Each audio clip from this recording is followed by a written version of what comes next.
and then we usually wait to see on the phone if it's live, but I don't have my phone on me.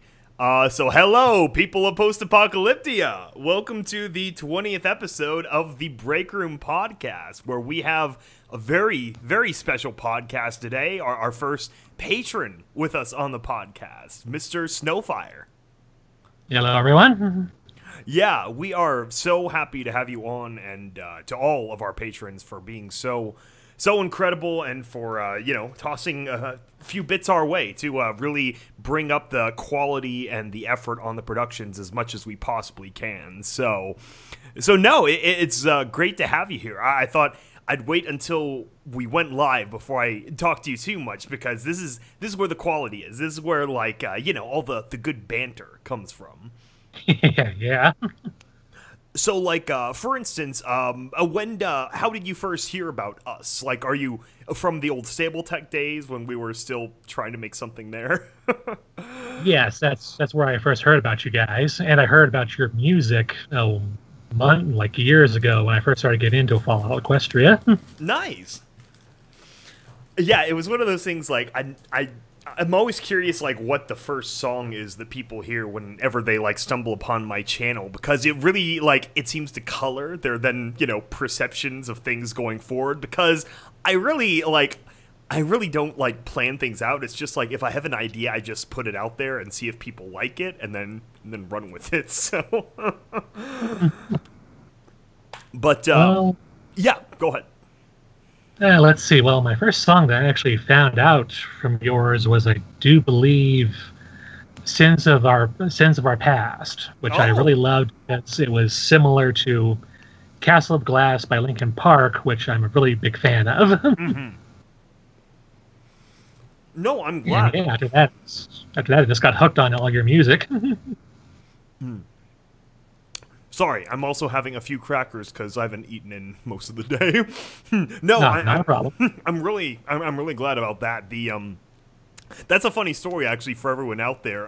The backstory to Sins of the Past, the parody was I was trying to get it done in time for the Sac Brony Expo, that very small old first convention I went to, where I incidentally met Needle Stitch, our lovely derp horse of the wasteland.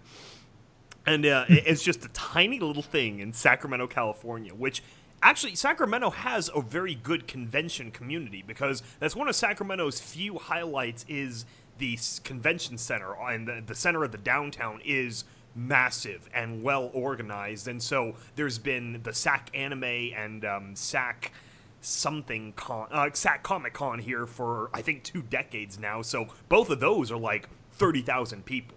So we're wow. Oh, okay, you want in? Frickin' Amber? Frickin' Lonely Demon? Give me a second. we're gonna add friends to the call if we can. Cool. How do we add you? Come on, get your little British self up in here. Shoot, what's your screen name again? We have too many people. Too many names. Damn. There we go. Yeah, Okart. This is one of the many reasons that I have tried to stay one thing for my entire online career, is just Skybolt. Something simple and easy. It's like, there aren't too many people that have used the name, and it's like if you search Skybolt in any pony context, for the most part, it's me, except for there's some other artists and stuff out there. Yeah, it's always fun to keep it simple. We're on Skype. Okart, are you kidding me? You know exactly where we are. Get over here right now. Okay, we're going to see if she shows up or she just wants to keep trolling in the chat room.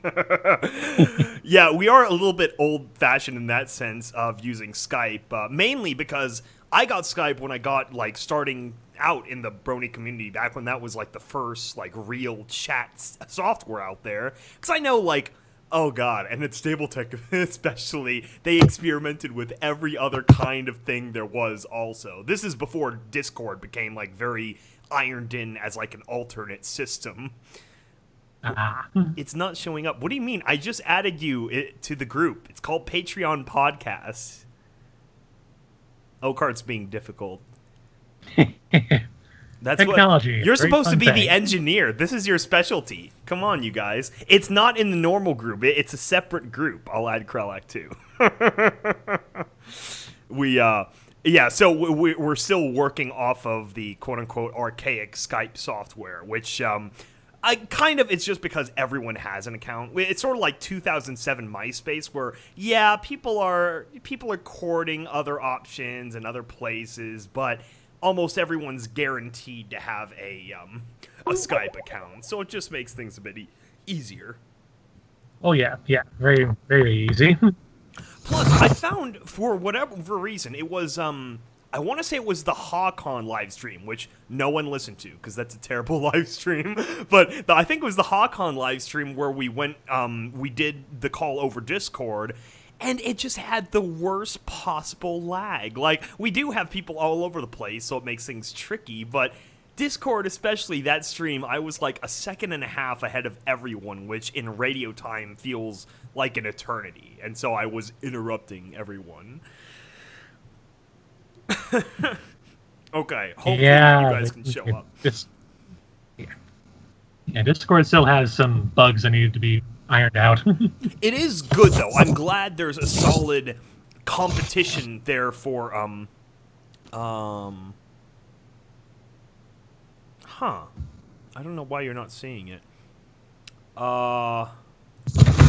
Yeah, it's got a good, Oh, you know what? I did something wrong. Okay, see, this was my fault, because I'm still not used to, all I did was drop in the chat your contacts. So let me see, how do I add people to the actual group? So that's a whole lot different. Okay, here it is. Sorry, everybody. We're gonna get this together. This is usually how I approach technology too, which is just little by little figuring it out on the fly. Okay, can you see us now? And Krelak, add to the call. Oh my gosh. I'm sorry, everyone, and our wonderful patron Snowfire. So, okay, yeah, no, Sins of the Past. I actually recently found, when she was talking about the deaths of Stapletech, the goddess herself, K-Cat, mentioned that was one of her favorite Skybolt FOE songs, which I was very happy with. I'm so glad that she does enjoy my silly offshoots of her crazy long story, because I really do love it. It's a great universe that now we're all playing in. Like, she built the sandbox, and now we all have our own little sandcastles all over it. Yeah. Krelak, Okard, are you guys here yet? Yes. I believe so. Fantastic! Welcome to the Patronus cast. Can you speak English tonight there, Sky? Can you? Do you really want me to challenge you on speaking proper English? No. Ooh, that was a burn. I'm sorry. That was a little bit too spicy. No, but you make a good point. I'm so mean. The Queen's English, we've torn apart over America, and we've made our own little English dominion. So... Oh, piss off, Sky. Just because the Americans sometimes are more fancier, if that's even a goddamn word. Would you prefer if I spoke exclusively in the transatlantic classical radio accent? Oh, hell no. Does that tickle your fancy like so many menagerie? Not really. Well, then it's worthless. Okay, so... Do a mafia impression. Snowfire, please, you may introduce yourself, say hi to everyone. Hello, everyone. Hi. So... Oh, God. No, so besides the, so Sins from the Past, and then you found Stapletech from there after that? Yeah, just random looking around through YouTube. Nice. No, I know. Actually, a lot of Stapletech's early people were brought in from the Nuclear Winter Wonderland, which was somehow saw great success. I still don't understand that, to be honest. So that was lucky for all of us involved.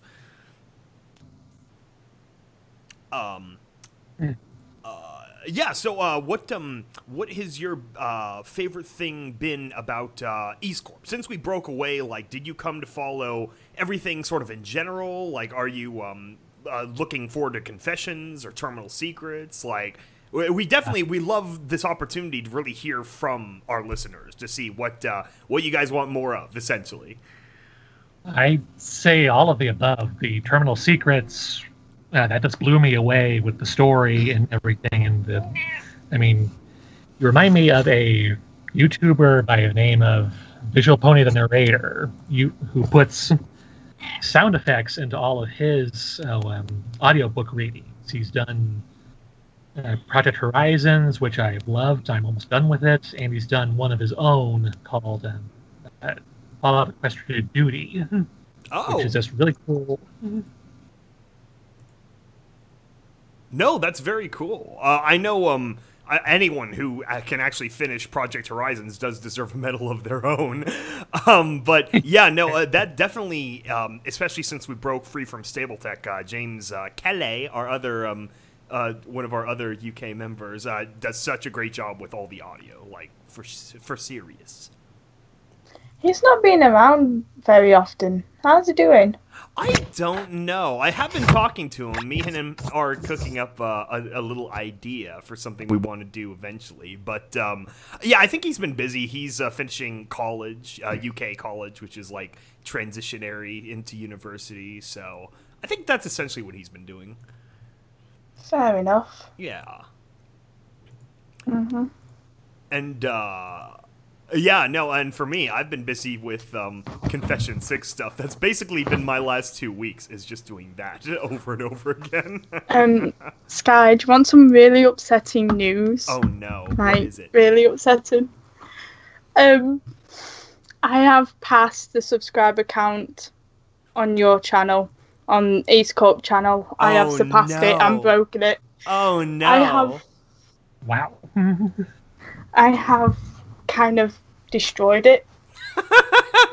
Listen to you, big in your britches. Okay, all right, explain it to us. How have you eclipsed us? Did it? What was the song or what was the video that eclipsed us? It was more of a series.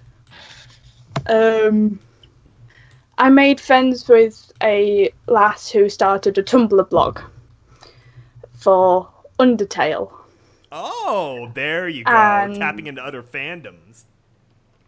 Oh, I've still been doing pony-related stuff. I recently uploaded 2 speed paints. One of a character someone requested me to draw, and another one because I got into Prince Whatever's False Crown song.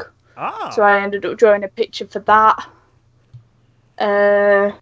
And I don't really want to upset you any more than I already have, so I'm not going to tell you the subscriber count. No, I think you need to tell us, because now we have goals to surpass. We can't let you eclipse us on all your success now. Okay. Let me bring up the live subscriber count on my phone. This is also for my own personal sake, to make sure that I keep my Skybolt channel, buffered properly.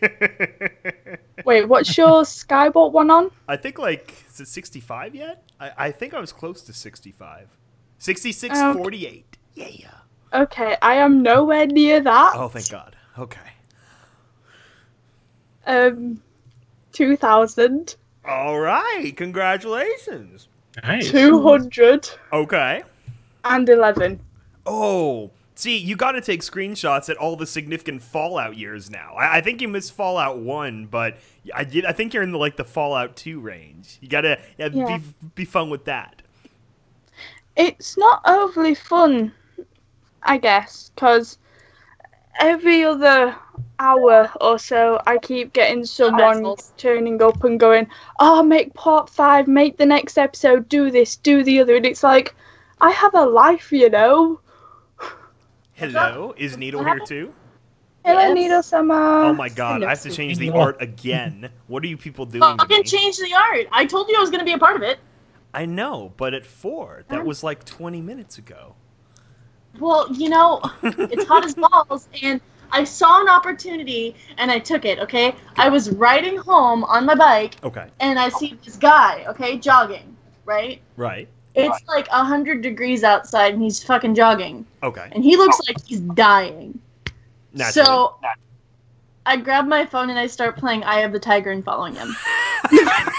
Oh, what in the hell? Oh my god, Needle. Okay. Needle. That Props. adds context. Oh my god. So I saw an opportunity and I took it. Okay, that can be appreciated. You took it well.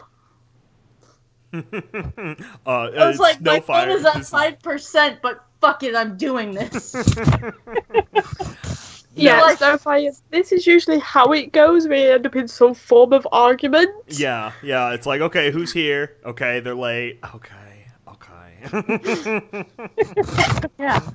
This was a legitimate reason, though. Like, I almost about to start going, it's the eye of the derby, it's the thrill of the flight.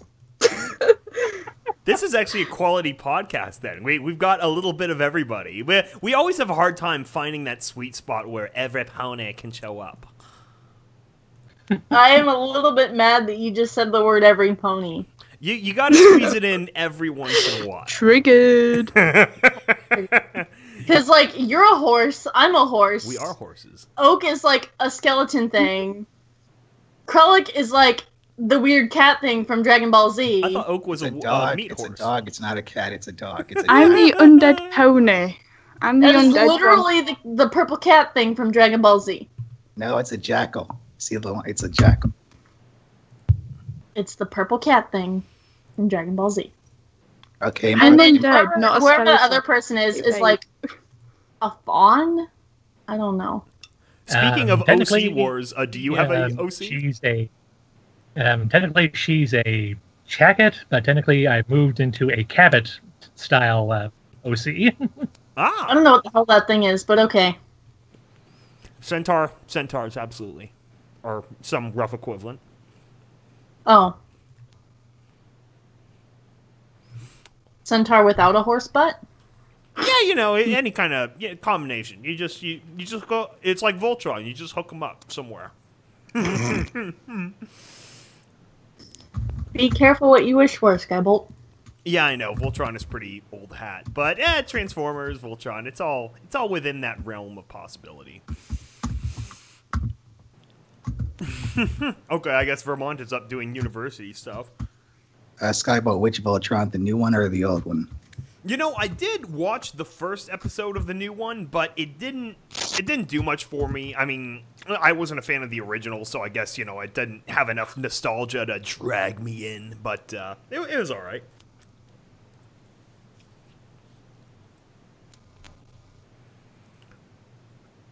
Also, hello. Oh, yeah, no, I'm sorry. I'm finishing dinner, quote unquote, which is peanut butter crackers. That's not dinner. That was good dinner. Peanut butter I'm is sorry. dinner enough. You can survive on quite a bit on like peanut butter as a large part of your supplement. I'm sorry, but I've got to do this.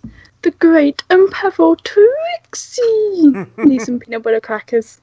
I can't roll the R's, so that's don't right. complain at me. Yeah, no, that's absolutely fine. Trixie is very great and powerful. Trixie, there we go.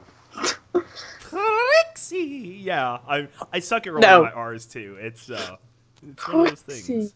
the great and powerful Trixie needs some peanut butter crackers. If you can name which Equestria girls that's from, you get a cookie. That's the OG one, of course. I do believe it's from the first one. Mm-hmm. It's the vanilla one.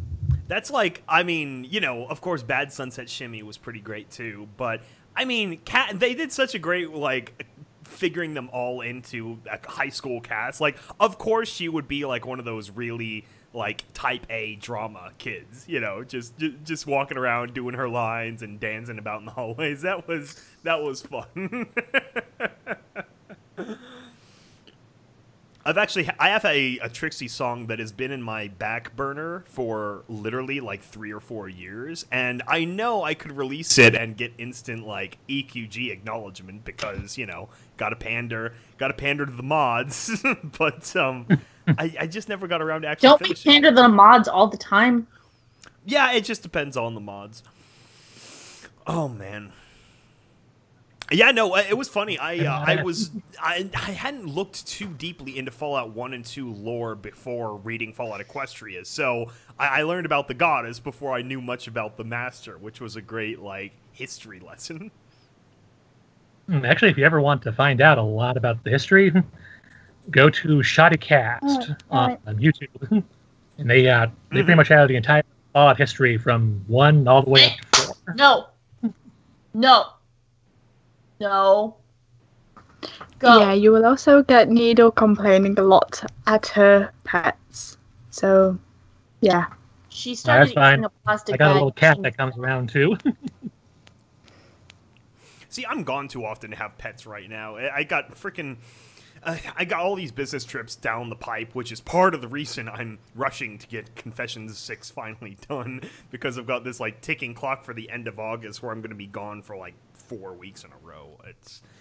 It's going to suck, but it should be okay. I should hopefully get a lot of writing done.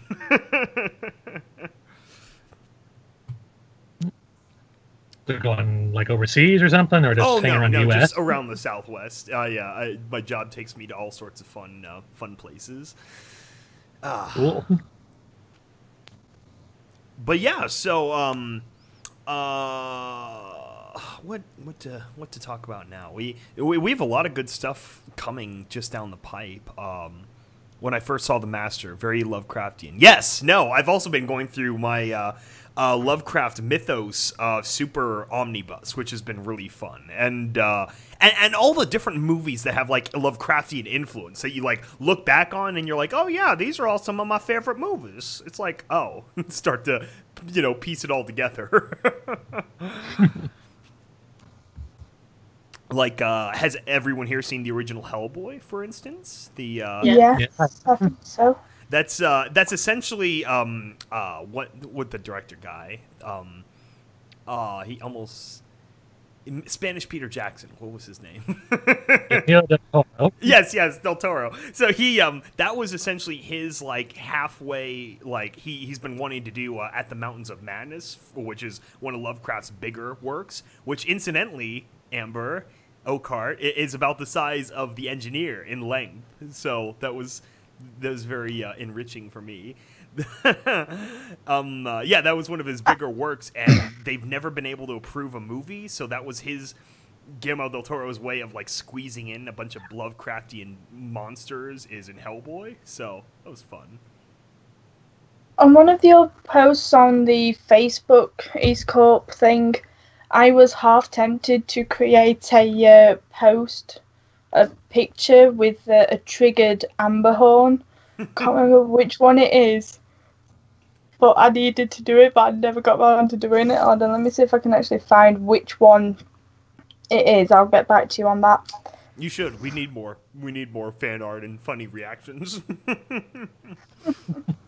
I keep telling you to give me fucking references for all of the characters so I could start making plushies, but yeah, don't.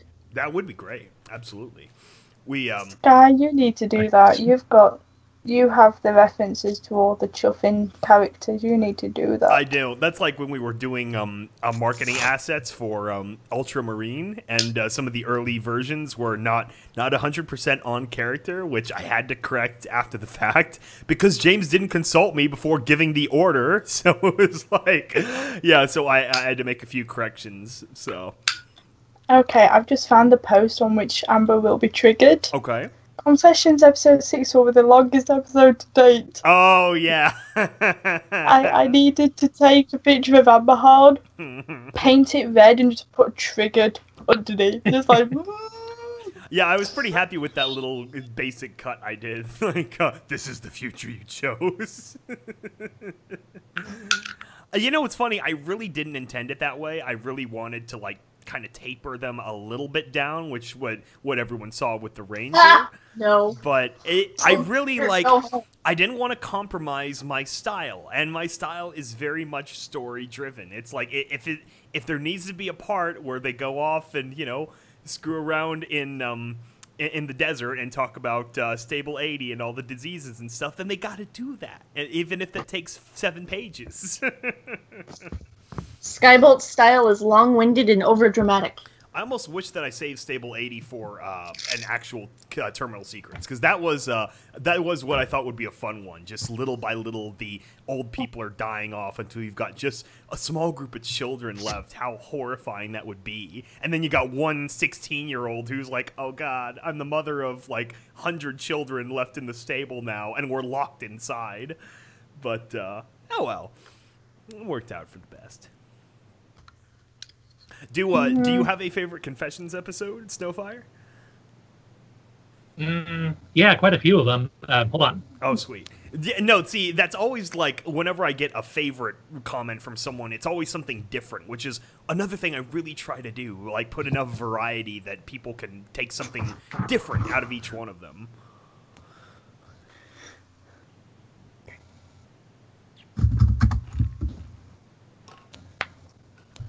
Okay. I know for James, I think it's the Ghoul Doctor. And I think we can guess which one Oakhart's is. I almost say the Engineer one is probably my favorite so far. Yeah. Just because the emotion in it was so, like, palpable. I almost started breaking down there towards the end. She did a great job with the ending. I you know, there's always little like redos we have to do back and forth, but that whole last like half an hour Oakhart nailed on the first try. So I was very happy with that. I had to bite my tongue and to some cry? parts to help along with the person of crying. But Oh, so you actually, like, bit your tongue? yeah, Oh my god. You crazy. you don't need to tell me that.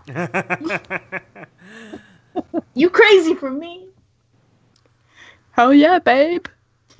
Oh no, we're going back to podcast 9 now. We always go back to podcast 9 when Oak and I are involved. Yeah. There is no if, buts, or maybes about that one, dear. You should know that by now. It's like having never mind, I'm gonna leave that one. We are Sky. We are the lesbian ship of the studio. Yeah. Duh.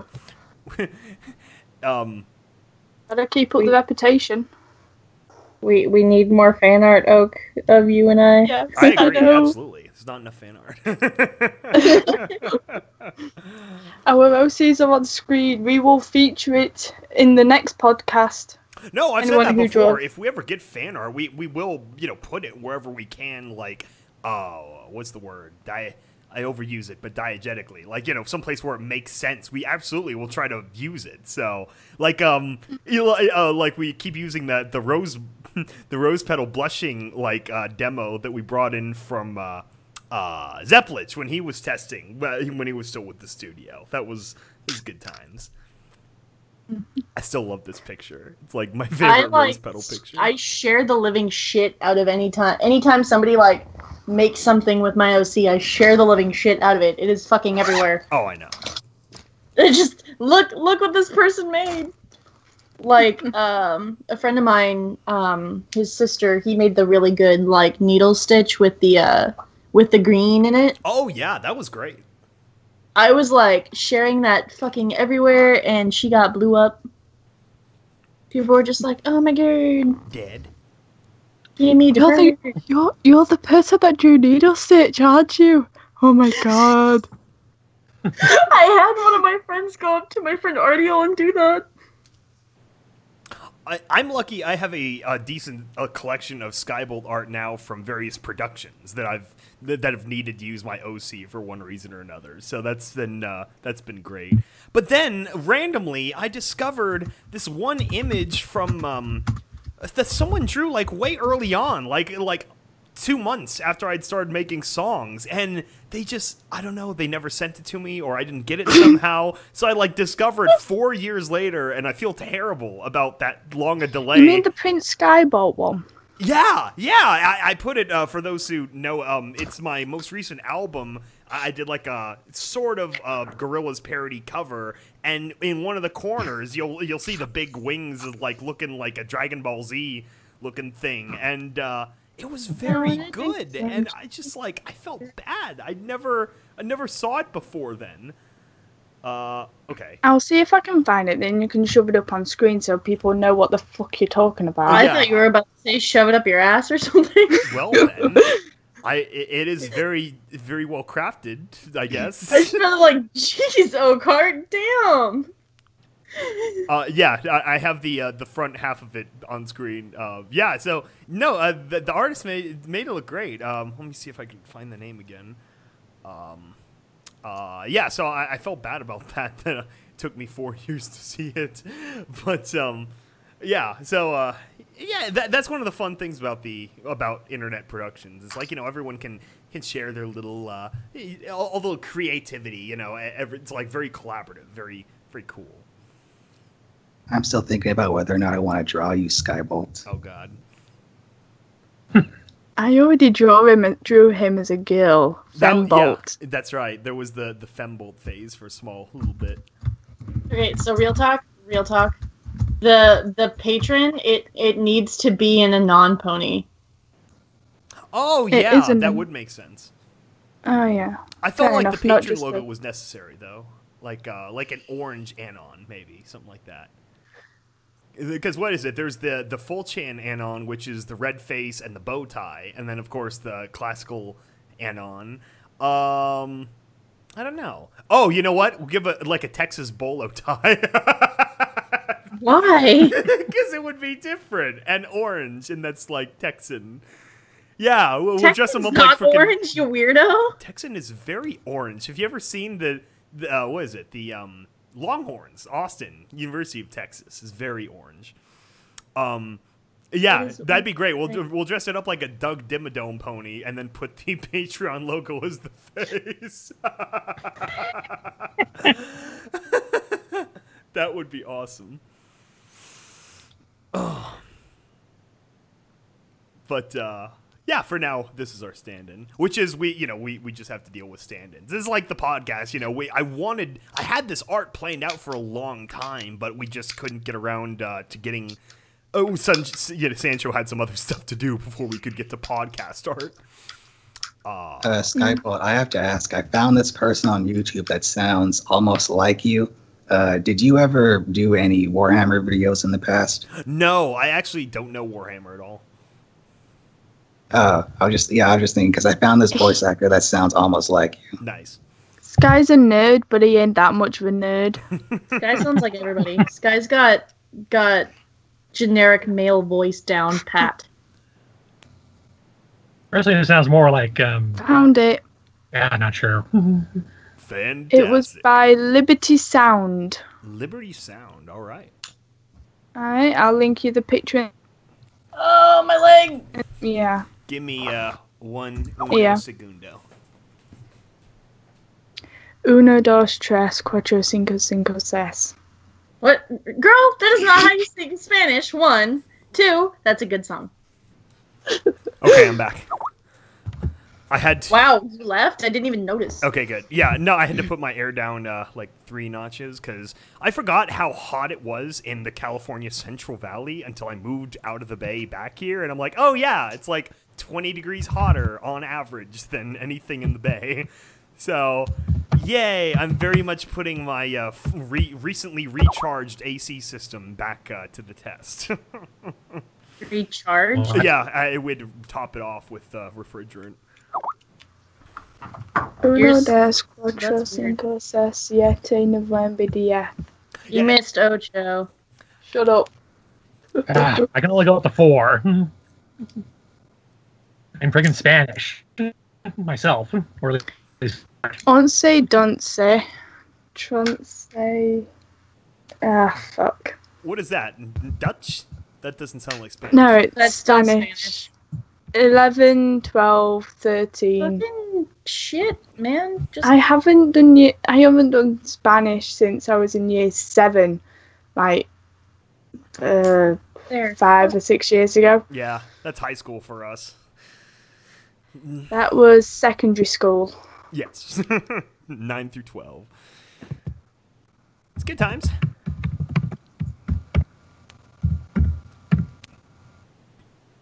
Yeah. I'm trying to like figure out how to use this new fucking thing that I got for sewing, but it's a pain in the ass. It doesn't like. I just love technology. It's not technology. It's like super basic mechanics, and I like. It's just there's one little piece. Is it a sewing machine? No, it's a hand stitcher. I don't know what the fuck that is. It basically it looks like a stapler. And you put needle and thread through it, and it manually sews everything, and you just press the button like a stapler.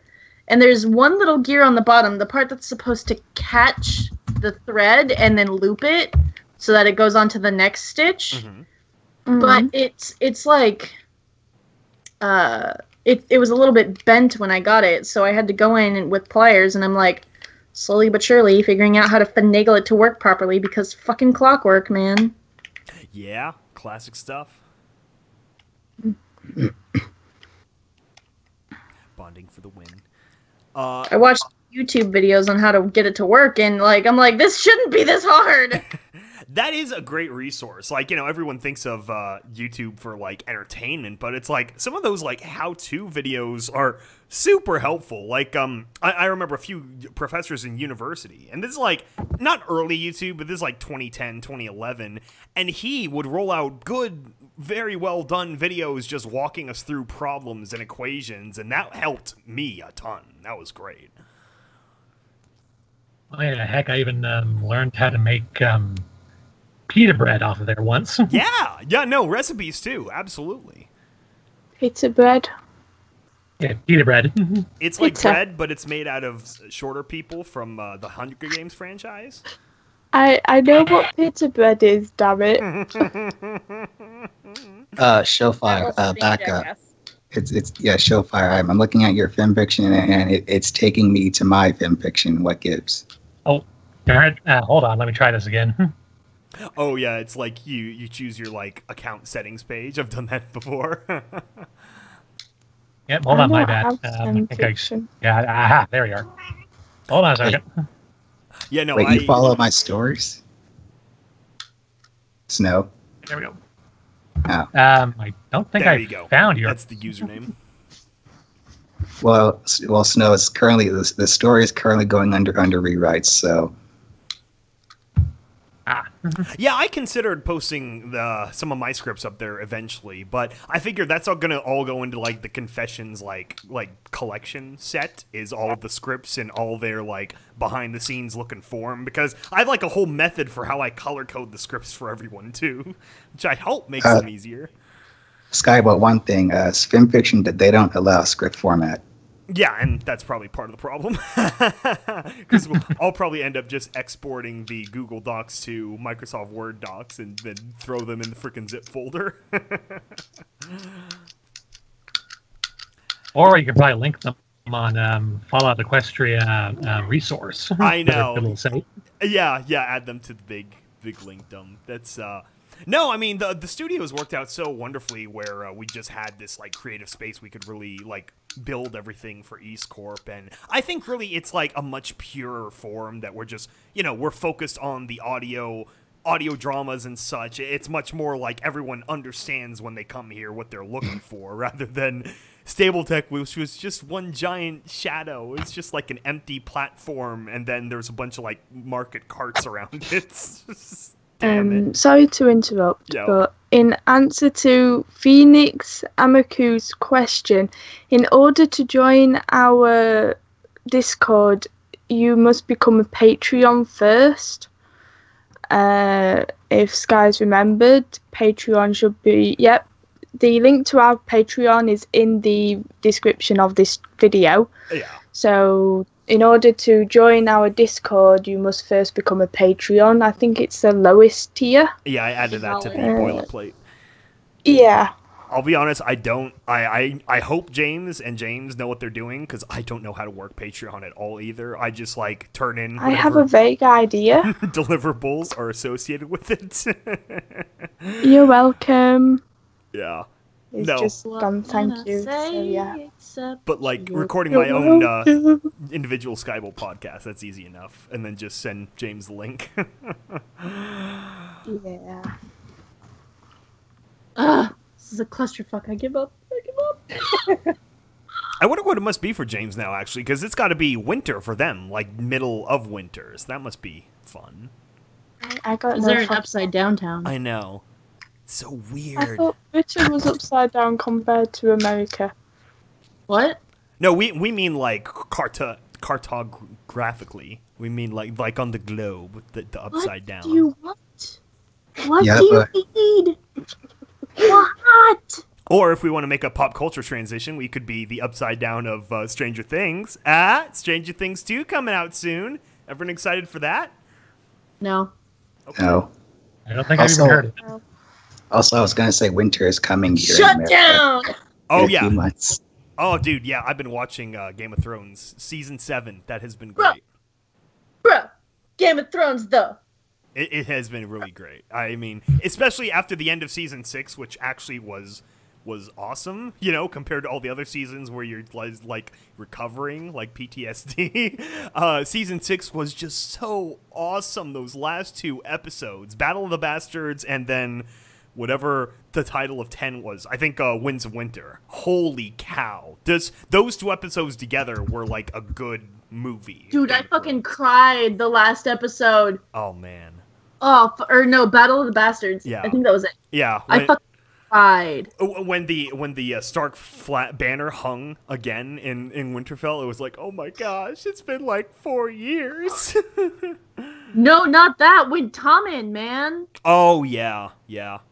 Like, I realized that, like, he wasn't really that big of a character in the Poor Tommen. show. But, like, in the books, he's older. Or he's younger. He's a lot younger. He's like 10. Oh, all the characters are. Yeah, that's Like, he's a wee bab. Like, Jon Snow is supposed to be like 14. yeah, Daenerys is supposed to be like 12. yeah. But you couldn't show that in the first season. That would be a little bit weird. Wait, you mean the giant? Is that what you're What? talking about? In Battle of the Bastards, when the giant died, you mean him? Tommen. King Who's Tommen, Tommen? the baby, Tommen Stark. the little lion. Oh, him. The Oh, that. little Oh, lion that. that Yeah. couldn't. I forgot about him. Or not Tommen Stark. Tommen Lannister. I'm a dork. Fucking when he jumped out of the fucking... No! Yeah, I was And not. Rickon! I didn't feel too bad for Tommen because, at least in the show, which is all I reference to, he just totally sold out our beautiful Rose, our beautiful crooked smile Natalie Dormier. And, yeah, so then she died because he's a little sucker, so. They want Game of Thrones, but I can't watch it. You can watch it online for free. You can find ways. You can watch it on Netflix. Not that we're Actually, officially watch it it's and not you're a there. good idea to stream it, like, illegally. Because with certain internet providers, all internet providers, they can see it. And some internet providers will actually shut your internet off just for streaming, things like that. Huh. Now, if you're getting it from, like, a service like HBO Go. Hulu or HBO, then yeah, it's fine. But if you're streaming it from, like, Pirate Bay or some shit, then they will shut your ass down really fast. We have a question in I the live in comments. very small town USA out here, so I don't think they would care. Yeah, If it's Comcast, then yeah, they will. Wait, they haven't Yeah. shut me down. I've been doing it for 2 years. Comcast doesn't know what the fuck they're doing at any point in history. We have a question in the comments on if we ever had the chance to make our EAST Corp pit buck. Which those are called gauntlets, just to remind everyone. Yeah, they were meant to be like a simplified, like sort of an institute looking version of the pit boys. And yeah, we'd totally make one of those if we could. I intentionally made the design simple because I knew I'd probably have to draw it at some point. So yeah, which is what happened. That's what I'm for. You could have me draw it. Yeah, we do have artistes. Don't you have other projects though? Yeah, we try not to overburden anyone, especially like Sancho, for instance, with the podcast art. We waited until we were done with all the Confessions and Terminal Secrets 3 art, which was a lot. So That's always what I do too. As soon as they have the seasons for sale, I just buy the Blu-rays for Game of Thrones. So I always pay it back eventually. And now I've got an HBO thing through Comcast, so it doesn't matter. Also, speaking of media, I'd recommend the movie Valerian that just came out. Yeah, I've heard it kind of died in the box office, but I've also heard it's really it was a major point in French comics for sci-fi that really a lot of things were influenced off of. That's a pretty good movie. I'd recommend it. I am pretty sure it's shit tier, but it looks really pretty. Yeah, that's essentially the reviews I've read, which is the story execution was less than desirable, but the visuals were all great. It's like with one of the new Peter Pan that came out a couple of years ago, I would say. Oh yeah, I've already forgotten that. It was shit. It was absolute shit, but it was beautiful. It was beautiful shit. Yeah. Disney's like, here, let me show you how to polish a turd. Yeah, all I know. That does only make me think of something from an old show I watched called Code Monkeys, where someone said, you can't use turd polish on something, and then showed a cutaway and someone using turd polish on turd, and it was shiny. You can polish a shit. I totally remember Code Monkeys. Yeah, no, we had G4 when that was at the height of its success, and yeah, that was fun. That was a good show. Oh man. Yeah, no, I remember at least in the U.S. the marketing was very much hey, do you remember Fifth Element? Which of course most of the younger people were no. They're oh, well, it's by that guy. You should go watch this. And yeah, they had no idea how to market it. I feel like that was what was worst about it. All the theatrical trailers were handled so poorly. It was just, I don't know. So I didn't end up seeing it either. To be honest, I ended up seeing Dunkirk, which was really good. Very accurate war movie. But yeah, that's how it is these days with movies. It's that first weekend or two is when you have to strike, when the fire's hot. Otherwise, everyone forgets about it. It's a strange industry. I wouldn't want to be in it, that's for sure. Hazardous. Yeah, well, actually, my mom used to be in the film location history when she was at work. Oh, wow. She showed film companies where to go and film. I mean, actually, if you've ever watched Iron Man or Transformers Revenge of the Fallen, there's a few scenes in there that Mom helped point the guys to go and film. That's cool. We have another question. Mm-hmm. The non-Fognon,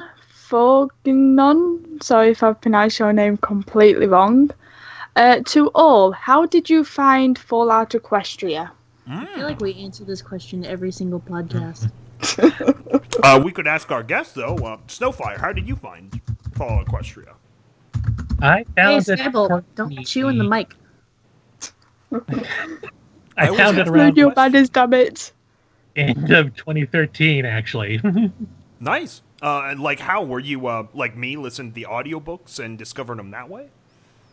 Yeah, well, I originally found a piece of art of, I do believe, Little Pip on Jerky Burrow, I do believe is the way to pronounce it. I thought, ooh, this is actually a really cool character, so I did more research and found Scorch's YouTube page and all of the chapters he did for the original series.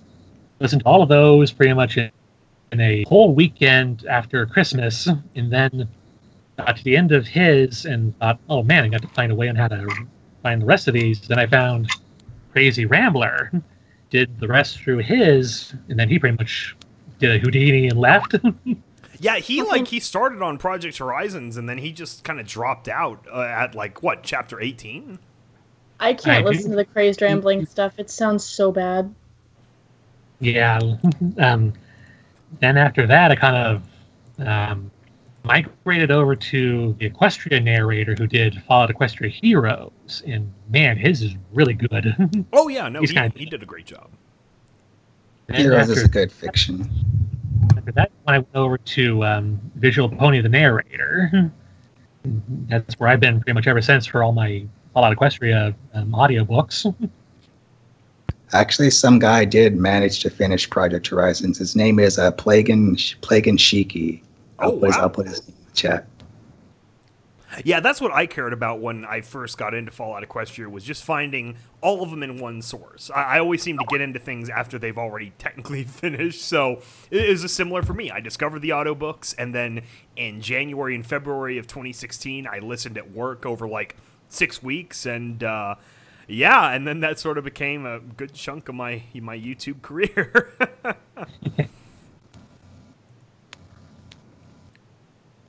I got into Fallout Equestria way before I got into the games. And like when I started playing the games, I kept confusing everything with its equestrian counterparts. Yeah, it's kind of what I do whenever I go back and play Fallout 4. I keep on thinking like, okay, this is Bolston and Baltimore and everything. Oh yeah, of course. No, I love the puns. That's one of the more fun things, is coming up with fresh ones, like Maricello. I was very happy of.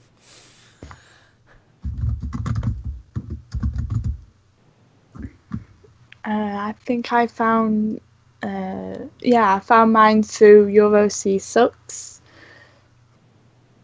on one of the episodes where it was like crossovers.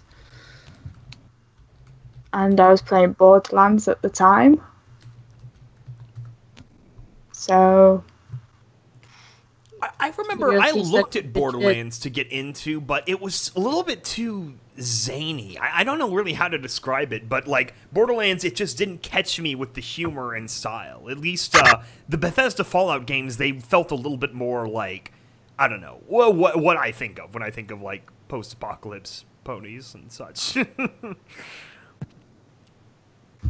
Really, that's a huge part of the fan base, is they were just so effective, especially with the marketing of Fallout 3. I'll never forget the Prepare for the Future campaign. Oh, I loved those videos. They did such a great job with like the black and white and the little bits of CGI with the Mr. Gutsy or Mr. Handy. And oh, that was a great campaign. I loved that. Yeah, actually, on one of them, they actually had a 1-800 number you can call, and actually called it a few times. No, me too. Yeah, I've tried it. It was great. Vault-Tec support or something like that. Yeah, it's all automated. Just really cool. Skybolt, there's something that's your domain going on. I donate at EAST Corp Discord. Discord, I'm not sure of either. I'll pass that along. Basically, he's made a donation and is hoping for the link to our Discord channel to come through so we can join it. Yeah. Basically. Yeah. Well, that will come through as soon as James gets done with whatever homework he's doing. Yeah, so that might take up to a week. I have so many ideas for EAST Corp. What are you talking about ideas? What are you talking about? What? You are not taking over EAST Corp. If we find out that you are going to change anything within EAST Corp, you will be removed. Unless you're a proper tier. Like the Wasteland Survival Guide. Our next one coming out is our patron-written Wasteland Survival Guide, which I'm very excited about. She did a great job. Cool. Yeah. No, so that was special. And hold on, let me just check something on the actual Patreon. Yeah, I'll be honest, I haven't even looked at the page. So much of my resources and time goes into just pure production that... It's been a while since I've looked at it myself, because I think it might be missing something with the actual donation of something. So let me just check that out, and then I will... about the plushie tier? Because that one got removed. No, I'm not on about the plushie tier. I'm on about the one with the Discord link. I think there's a set amount before you get sent it or something. Let me just double check. It's $1. Okay.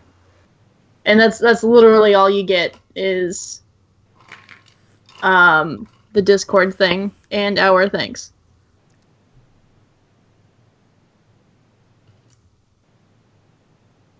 No, it's okay. EAST Corp is safe from being taken over because it's all run by clockwork that was put in place long ago. So it's just like the rest of the Fallout universe. It's run by Skybolt, who likes to have a death grip on it. Yeah. Since when did we have 18 Patreons? Holy cow! Fantastic.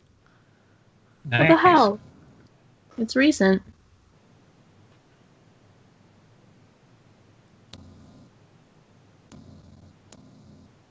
Right. Let's have a look. Yeah, no, it's gonna be great. I know James, one of his next survival guides is another solid lore one, so everyone should get a good enjoyment out of that. And I've been working on the next batch of 5 because I'm sort of like writing these in sections now because I'm very much looking for the survival guide end game. So it should be fun. A little something for everyone who enjoy them. I got some I gotta finish editing and send to you. I'm probably gonna record a bunch like today and tomorrow and then just use my vacation time to sit and just like edit them. Yeah, that would be ideal.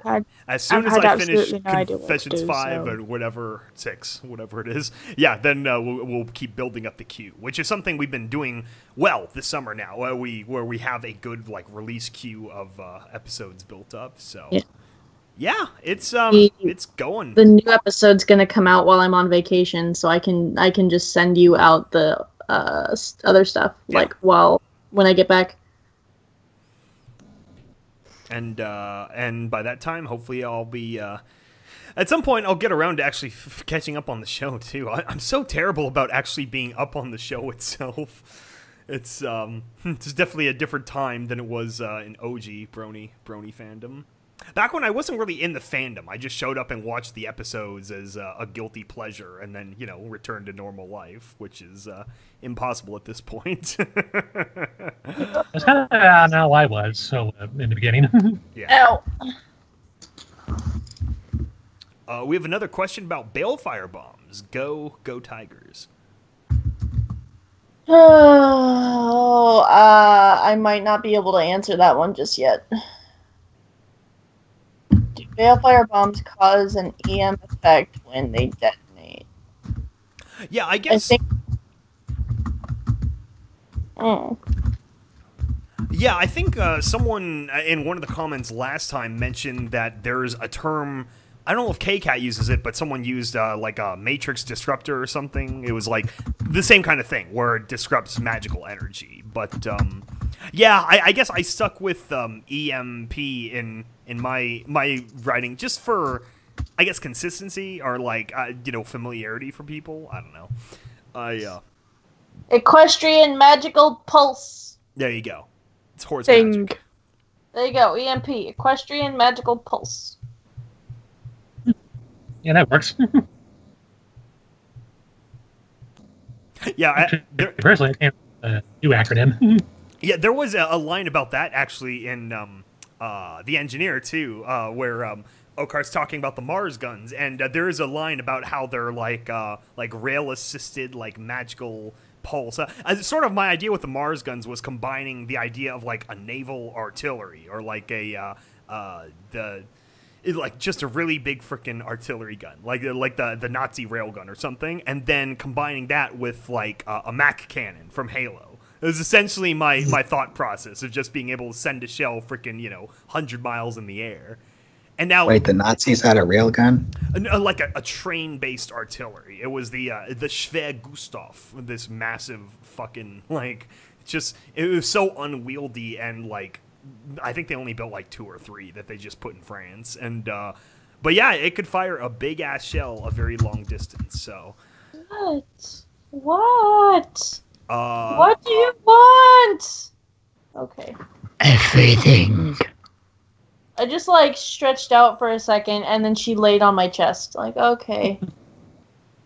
Cat seemed to do that. Yeah, I just realized it seems like that after the whole Nazi thing with Germany, that the world just went through a technological ascension after that. It's because a lot of the technology that we have came from Nazi Germany. I'm not saying that is a good thing, but it came because they did experiments on, their prisoners. I'm not saying that's a good thing, but it helped out modern medicine immensely. Controversy. I know. Where's freaking Wolfenstein and all this? I want my freaking Robo Doggies. Yeah, no. Speaking of alternate history, has anyone here seen the Castlevania series on Netflix?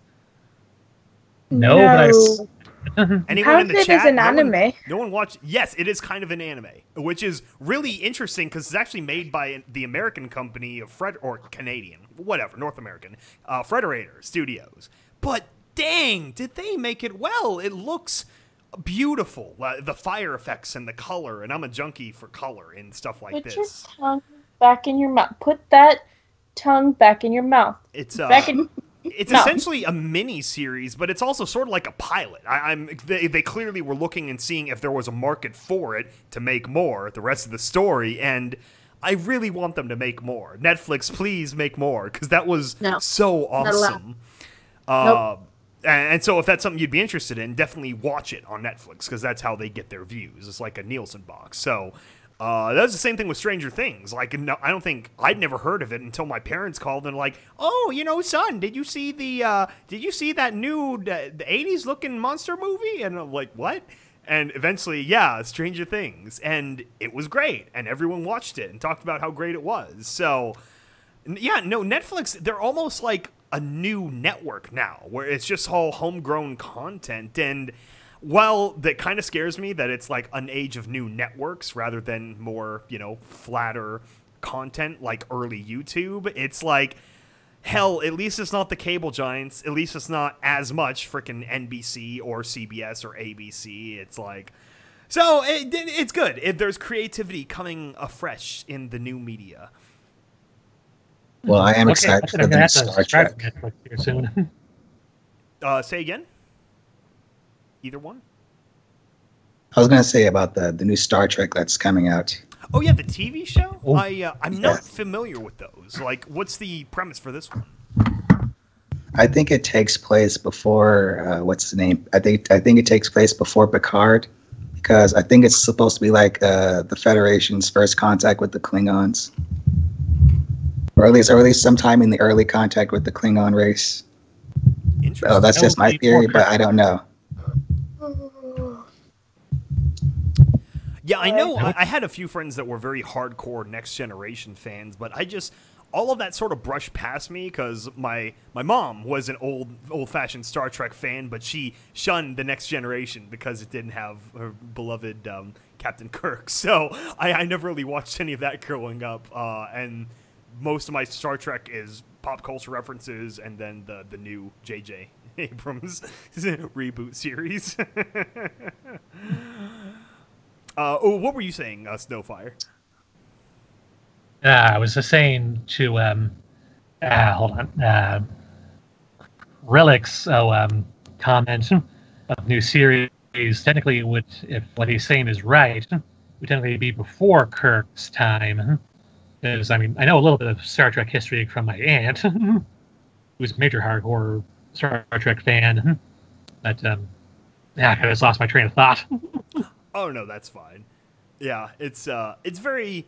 I like keeping the podcast a bit open form, like a discussion. I feel like it's much more like natural. You know, if you structure things too much, it gets like really weird and jilted. I don't know.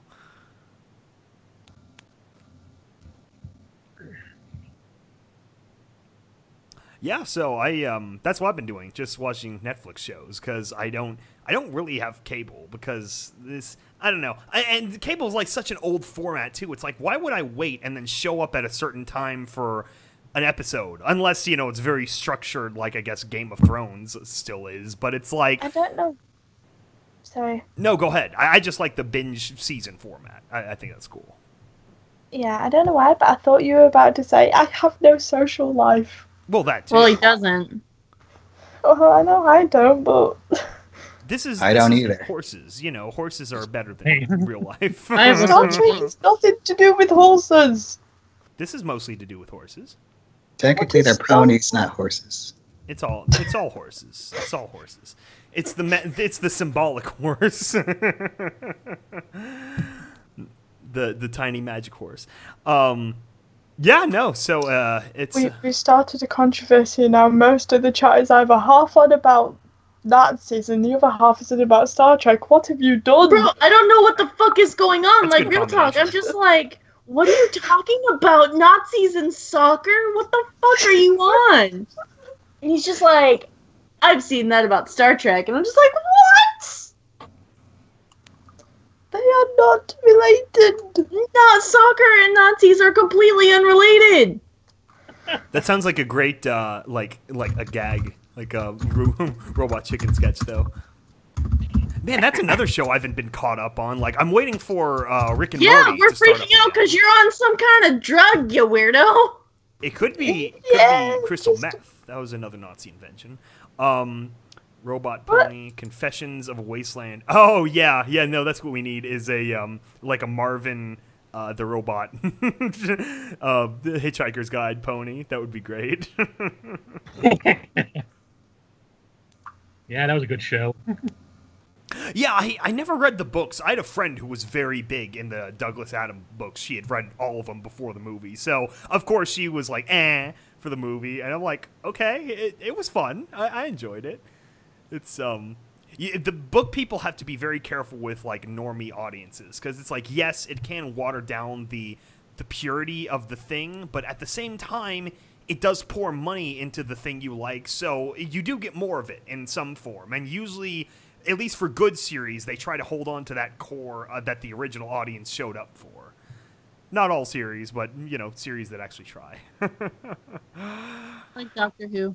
I remember all those discussions with the early Game of Thrones, too. It's like how, when it started to diverge from the books and stuff, and everyone's like, come on, guys, it's different. Just treat it differently. It's like you gotta partition in your mind. And I feel like, yeah, I don't know. We're getting to, like, ruined childhood territory, too. It's like, how dare you did that parody? Now all the things I think of are only that parody. It's like, why? That's, I don't know. I get that a lot. I was talking to one of my coworkers about Game of Thrones today.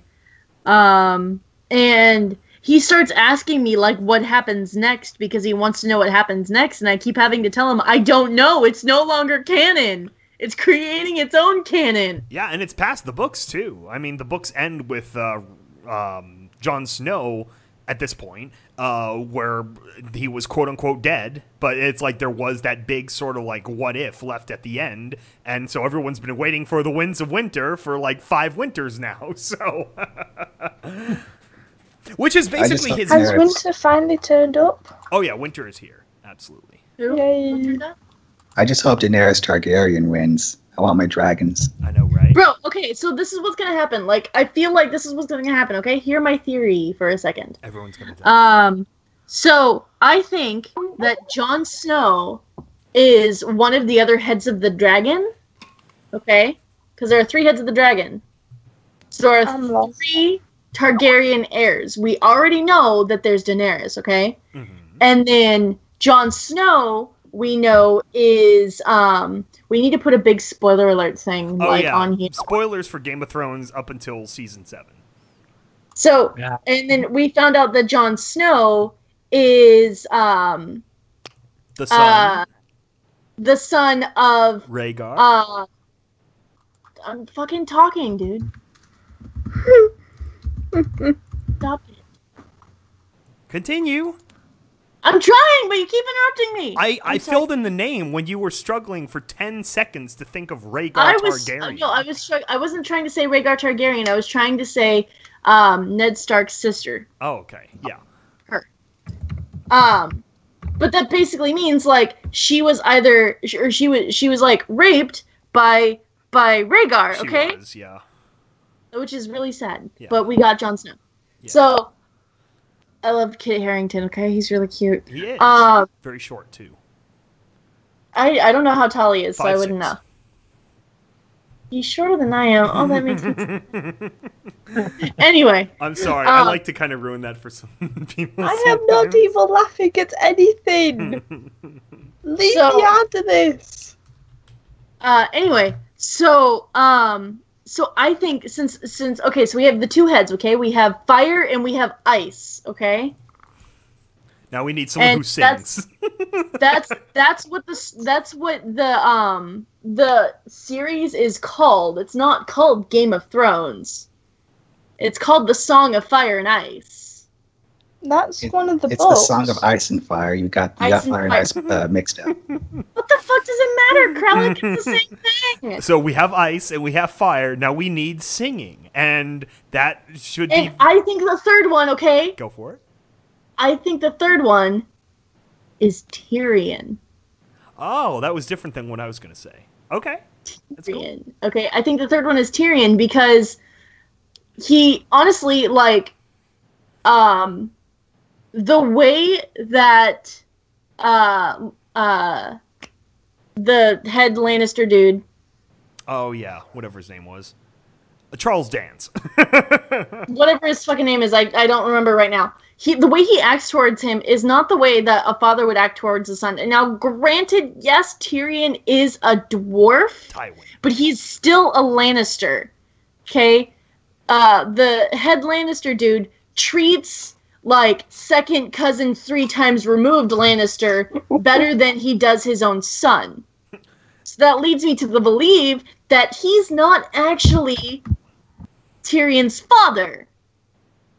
Okay. It's I've just zoned out because I'm lost. Yeah, no, I think if we're going off of the idea of the name itself, the Song of Ice and Fire, then I think the third part, or the third triumvirate in all this would be Littlefinger, because he's been operating Sansa now behind the scenes against Jon Snow, so I think she'll be definitely working through her will be one of the big variables to probably get someone's killed. I think Sansa's gonna become more like fucking buttfuck. What's her name? Daenerys? No, not Daenerys. Cersei? Yeah, Cersei. Okay. I think she's gonna become more like Cersei. When I get really like into fandoms, I start forgetting names. Okay. It's fine. They're weird names. When I get really excited about this, okay. So I think she's gonna become more like Cersei because in the last episode, okay, not the one that just came out yesterday, I think, but the one before that, okay, the one where they're all plotting and stuff, when Jon is talking to Sansa, a friend of mine pointed this out to me. Sansa has a very similar hairstyle to what Cersei had before it got all chopped off. Mm-hmm. And she's taking on... No. Go. She's taking on more of a, like, Cersei Lannister persona and style to her. So I think she's going to become more like Cersei Lannister, and she's essentially going to go crazy. Oh, no. Yeah, I think you're right. Absolutely. No, I think the end of the series is, I don't know. I think a lot of people will die. Like, I think it'll be, like, only one main character left, and, like, maybe a small enclave, either at King's Landing or Winterfell, and then the rest of the land is just going to get wiped clean with the White Walkers and the dragons. Like, everyone's just going to die, except for, like, one small enclave of humanity. Don't know what the fuck is going to happen with Arya, though. Like, that whole thing with Nymeria just kind of threw me for a loop. Needle, you're throwing everyone for a loop at the moment. I think at the end of the day, it's gonna, at the very last episode, it's gonna end up like between Jon Snow and Daenerys, and him the ice, her the fire, and he'll kill her, and then I'm hoping Jon survives this time. Maybe not. Maybe they all die. But like, that would be my selection. Is he secures the North, and the North prevails in the long run. But I don't know. No, he gave up his crown to the North. He gave that up to Sansa. Just temporarily, while you sailed south. He's just like, oh, you could be the queen in the North, and she's like, okay. It's not like he claimed the North for himself. They just naturally gave it to him because he was so badass, and he's just been acting like the king of the North. So they're just like, okay, give it to him. But you're right. I think that could put him... He might die, because every Stark that rides south dies. And it's like, no, this is your one thing you should know. No, he's going to go missing. I think he's going to go missing. That could be. Because Ghost has gone missing. And every single thing that has happened with the wolves has happened to their owner. Yes. Like, originally Nymeria went missing. Mm-hmm. And then Lady was killed, so I think Sansa's gonna be killed for whatever reason. I haven't figured it out yet. Yeah. Shaggy Dog was shot with arrows, and then Rickon was shot with arrows. Oh yeah. Yeah, and then Grey Wind. Look, you remembering all the dog Robb names. Stark's. Huh? You remember all the dog names, but not the people. I love it. Right. Dogs are more important. Grey Wind was beheaded, and so was Robb Stark. Like, originally he was stabbed to the heart, but they beheaded him, and then they put the head on the dog's body. I know.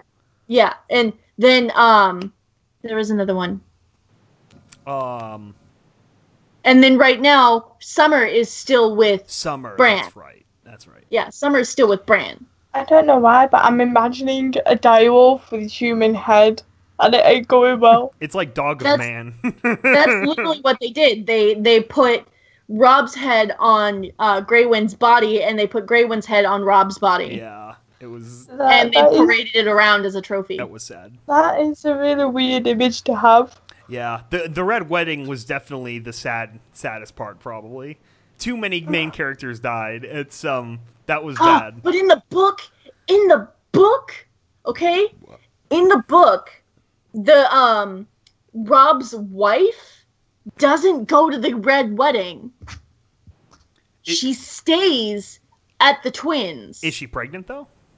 She's pregnant. Yeah. Oh, interesting. And she stays at the twins. So I'm like, what's going to happen with the wife in the book, man? Interesting. I didn't know that. Give me another book, Martin. Yeah, that's his style, is 5-year gaps. Okay, why am I getting the funny feeling that Game of Thrones is much like The Walking Dead? You have no idea who the hell's going to die. Yeah, no, they both definitely made a name for themselves on that factor. To be fair, yeah. Because they changed the story. It's like, oh, we're going to make you believe it's going to be this guy. But then, no, wait. It's going to be her. She's dead. And then it leads you down one path and then turns it on its head. It's like, I feel bad because there's a lot of spoilers in here, and I've been trying to get Mums to watch Game of Thrones, and now he's going to listen to this, and there's going to be a shit ton of spoilers. I'm going to have to tell him, babe, don't listen to this. Yeah. No, it's... Like, don't... Yeah. Wait, did you just call Mums? What about me? Are you cheating on me with Mumstar? It's polygamy. I'm not cheating on you with Mummified. Don't lie to me, Needle. I'm not. Horsehair. That hurts. Hey, you have your special some pony too. Yeah. Yeah, I was gonna say, don't you have like someone stashed in Colorado or something? Someone stashed in Colorado. Yeah, you know, it's like the deep freeze, and you pull it out when it's convenient. How does that work? Magic bow wow. He lives in Colorado. I'm currently closer to your special sun pony than you are. Oh, that sounds like a threat. Ouch. Threats mean nothing if she can't act on it. I don't want to go to Colorado. I have no reason to other than pot. What? California's like halfway in. I mean, it's like you go to a doctor and you're like, oh, my back hurts. Oh, here's some weed. It's not that hard to get in California. In Oregon, it's just you walk into a dispensary if you're over 21. Yeah, in Oregon, you walk out to your backyard and all the lawns all over the place are freaking marijuana. Yeah. Well, no, not that bad, but like we're allowed to have bad. Humboldt County, California, is very similar to Oregon in that way. It's obviously you've never been to Oregon, my dude. Now, obviously, it's all basically the same. It's all West Coast hippies. Seattle's the same. Everett, Olympia, yeah. And then there's the weird, like, kind of off factor, which is a Spokane. Spokane is almost like its own state. Spokampton. Yeah, East Washington. It's a whole different kind of place. Spokampton. Spokampton. Have you ever been to Spokane? No, I have a friend who, like, it's like his mecca. He wants to go there, like, it's the great journey he's approaching in life. Wait, seriously? I'm like, why? It's a small town relative to like 15 towns in California. I don't know. It's a small town run by the Russian mob. Oh, that's even better. Oh, great. Well, my friend's certainly going to like it there when he moves. So they have a good supply of vodka then. Then they don't care. And you're about to get shot while you're on the fucking street. All my reference of it is Fairchild Air Force Base and Hartford site. That's what matters. It's all about them end of the world kind of keep things alive places. It's the end of the world. As we know it. Love that old song from Independence Day. I know. That was good. Independence Day, that was like the original like summer like popcorn blockbuster. That's a good movie. Yeah.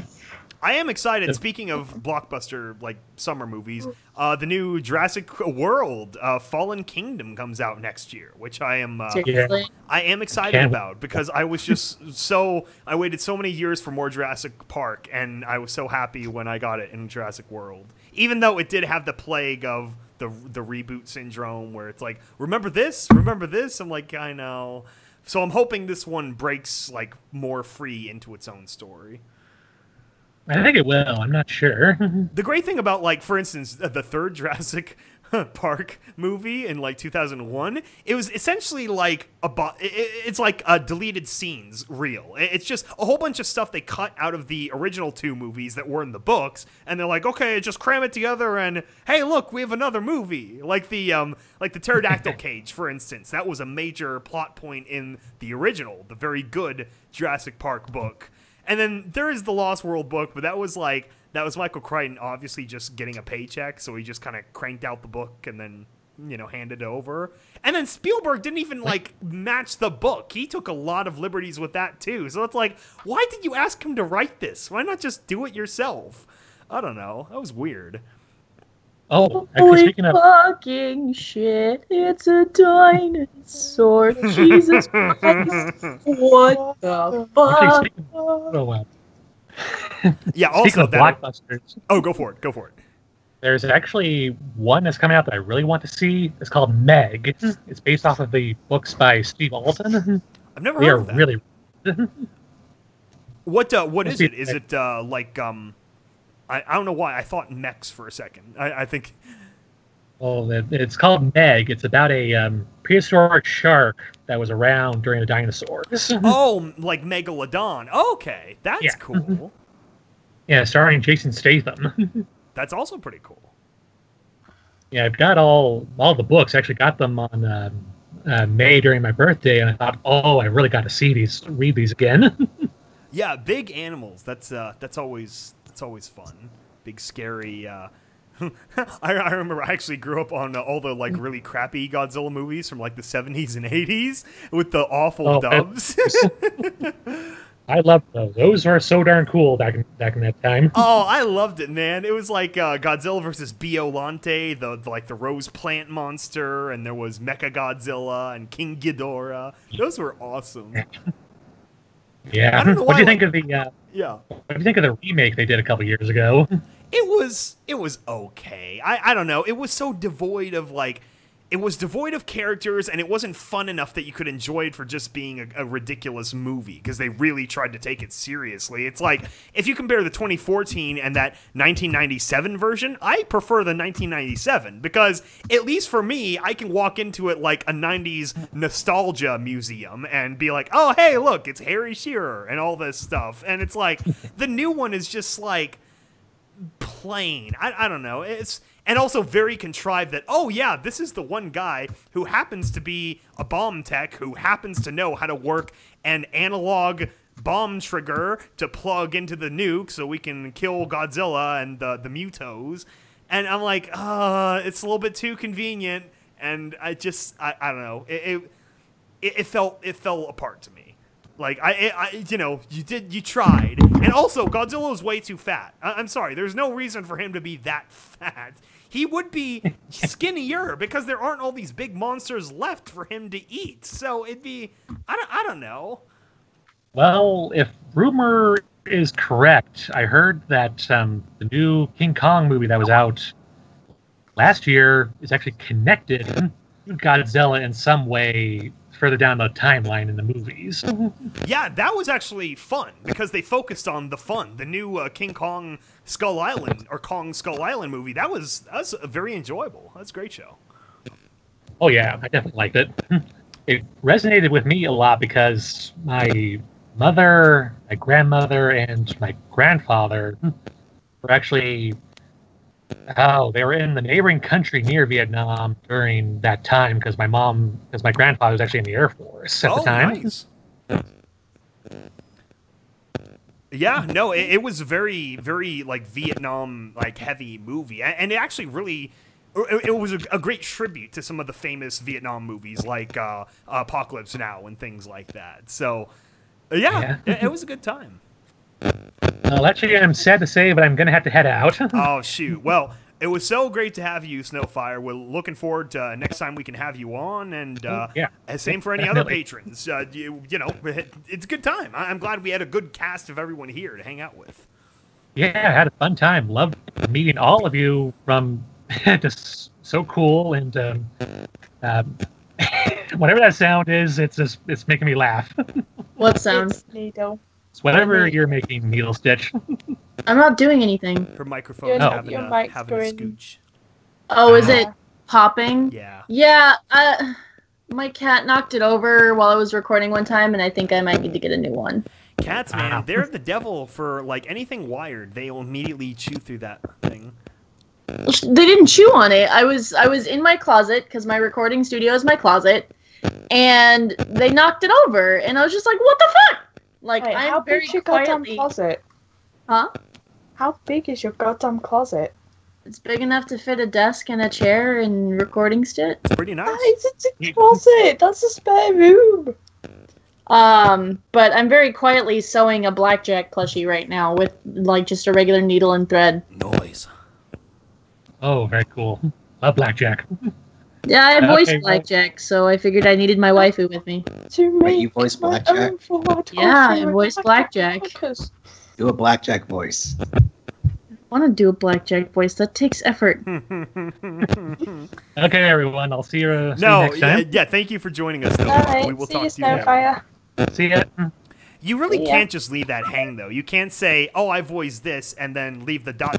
of the production and thing that you're doing, unless it's still a secret. It's not a secret. It just hasn't been put out yet. We're almost done recording. Okay. That's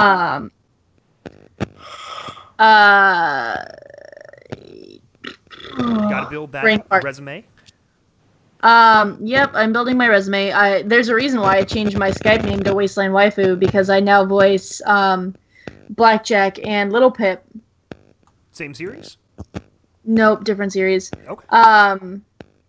I ended up voicing Velvet at one point. I originally was asked to do Little Pip for a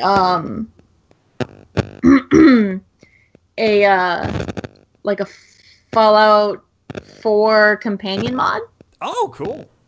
And then the guy, like, he hasn't really said anything about it, so I just kind of assumed he'll get to it when he gets to it.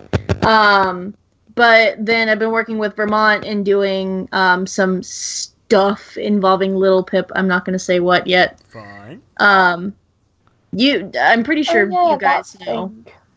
I'm pretty sure you guys know, but I don't know if I want to be like, yeah, we're doing this thing. And then another one of my friends is like, hey, I need somebody to voice Little Pip real quick. Do this for me. So I've been doing Little Pip. Yeah, you're like the only one out of the two of us that can physically sing.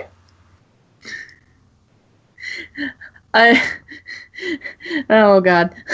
We're doing it. I would have gone, yeah, I'll help, but I can't sing. Yeah. Sky, if you do anything in the script that involves singing, I will kick your ass until next fucking year. Okay? You know, there's only one time I've had to have a character sing, and it's actually for the upcoming episode, and I hope they did a good job. I am not singing anything. It's not you. You never said it was you. Good. Good. No. Unless you have an auto-tuning thingy-majig, I ain't singing shit. Yeah, we'll give you a robot. You can voice one of the That could actually work. You could voice one of the Sentinel droids, and we give. I bring back those layers, and then you sing like a Daisy Daisy song or some derivative. Daisy, I am not singing. I will kill everyone's ears. That's why you auto-tune it as a robot, because then you can't tell that you're shit. Hashtag Needle Stitch's best motivational speaker. Yeah, it's no, it should be fun. I'm just glad that we're approaching the end. I mean, now once this releases, Confessions is like 2/3 done. So we're yeah, we should hopefully have it wrapped by the end of 2018. We'll see what happens. That's that's essentially our plan right now. Is we have 18 months of very solid like production, and then after that we just see what happens. So yeah, now that I've finally handed them 2 chuffing lines in. Yes, yeah, that's the worst part is when there's like that one line that like I missed highlighting or some other reason, and it's like, dang it, it's like you gotta email them. Can you really quick just say this, please? The best thing is I had been awake for about 10 minutes, and I found out the hard way. Do not try and do voicing 10 minutes after you just wake up. That's actually the prime time for me when I do blackjack. You have like that morning like crackly voice. Yeah. To be fair, the tone of voice was actually needed for the line because I needed to be snarky. So I guess I do like the idea of you voicing Velvet. That's an interesting interpretation. Wait, what? She mentioned earlier that she was doing Velvet at something. Velvet Remedy? Yes. Yeah. Do you remember EAST Corp Studios? The thing I created before this one became official. Yeah, they were doing an audiobook of Fallout Equestria similar to what Waveform did, and they got me to do Velvet Remedy in that. I felt slightly bad about that because I did already have the EAST Corp channel made and like primed because I could feel at any time we were going to pull out a stable tech, but I couldn't tell them that yet until James finally pulled the trigger on his side of things. So yeah, EAST Corp Studios is pretty much dead. I've still got all the files on my Google Drive. Oh my god. Yeah. So it's just kind of falling apart. So they aren't actually doing anything. It's just a dead channel, and I've still got access to the Amino, which I'm actually half tempted to turn into a EAST Corp Productions. So you guys will have an Amino. Hey, guys, I'm gonna cry. What? So I was looking up just like Blackjack's cutie mark. That way I could have a reference, so I could put it on this horse that I'm making. Oh yeah. And somebody made life-size blackjack, and it's gorgeous. Holy cow! What, like 4 feet tall? It's so big, and I want to snuggle it. Oh my gosh, that does sound awesome. Those like full-size plushies are amazing. I have the ability to do that now. I'm going to make one. You should make one sturdy enough that you can sit on. Like that would be amazing, like a chair, but it's a horse. I'm just gonna snuggle it. Literally, all you'd have to do is get like a They have a term for that kind of table that's like skinny but kind of long, and then you just like you just kind of cover it up with the horse. Yeah, but it's like I remember I looked up the term once because I was trying to set up my gymnastics beam. Yeah, you could do that too. Turn a pommel horse into a real horse. That's perfect. Yeah, so no, those are great. Full size. You got to have your full size plushie. That would interest me more than Daika Jamora whatever plushie. Daki Makuda? Yeah. The So you're interested in plushies? Does that include the Lyra plushie? No, it doesn't. I know how to make those. Oh my god, Needle. What, you mean fully accurate? We'll talk, okay? So I was joking around with mums, right? Uh-huh. I was like, I should totally make a needle stitch with the hole in the butt and then use it to store sewing supplies. Oh my gosh. So whenever somebody has like a cosplay repair, I just stick my hand up my horse's butt and pull out sewing supplies. I thought it'd be funny as fuck, but Mums is like, please don't. Actually, Needle, that's already a thing. Yeah, it's called a prison My wallet. horse with sewing supplies up the butt. I mean, like having a hole in the horse butt has already been a thing with MLP plushies. I know. That I was horrible- just saying I can make those, That- and how I wanted to do that and stick sewing supplies in my horse's ass. You'd have to put a zipper then. That would be extra funny. I know. And yeah, no, that's oh my gosh. Yeah, there's a lot of interesting plushies out there, that's for sure. Most definitely. So, chat, I know we've kind of been ignoring you just because we've been making sure we gave a good podcast for our friend, our guest who visited. But do you have any other questions? Anything more specific you want us to dive into? We're talking shows, we're talking plushies with vaginas. It's like there's a lot of things we could talk about. They have been sort of talking amongst themselves because, unlike you guys, I don't know what. Yeah, I fuck you scanned, guys like, are I saw doing. something about, like, meth and moonshine combined, which does sound interesting, but then I, like, just let that kind of scroll past. Yeah. I've actually been keeping an eye on the chat, and not many questions have actually been popping up that we've already answered. Yeah, it's one of those things where we're literally waiting just until we can get a few big things out, and I know James is very close to getting Terminal Secrets 4 released too, so we're gonna have this. All of these are, like, I guess, coupled back-to-back windows now. Shall we talk about that? How the bloody hell did you manage to get Scribbler to join the project? That's Needle, I think. Yeah, you were the one making contacts, right? Needle, how did you get Scribbler to join the project? Which project? We talking about Confessions? She was voicing someone in Terminal Secrets. Minty. Oh, Terminal Secrets. My bad. Yeah.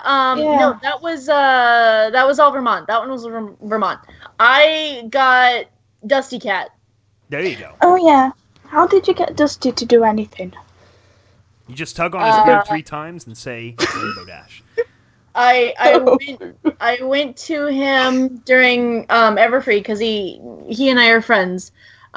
He needed somebody to watch his booth, right? And I was cosplaying as Derpy one of the days, and there was this kid, and I was just kind of being a dork and just talking like this and asking her if she was Princess Twilight, and I was getting all excited.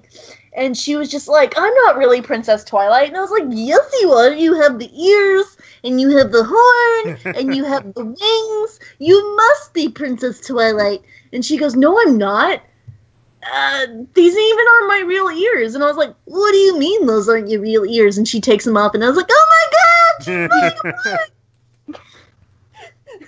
And then Dusty looked at me, he goes, what are you doing? And I was like, oh, that's just my drippy voice. I do it for EAST Corp for Fall of Equestria. And he goes, oh, nobody's asked me to help out with any of those, and I kind of wish somebody would. And I was like, hey, Dusty, we have a part open. You want to do the thing?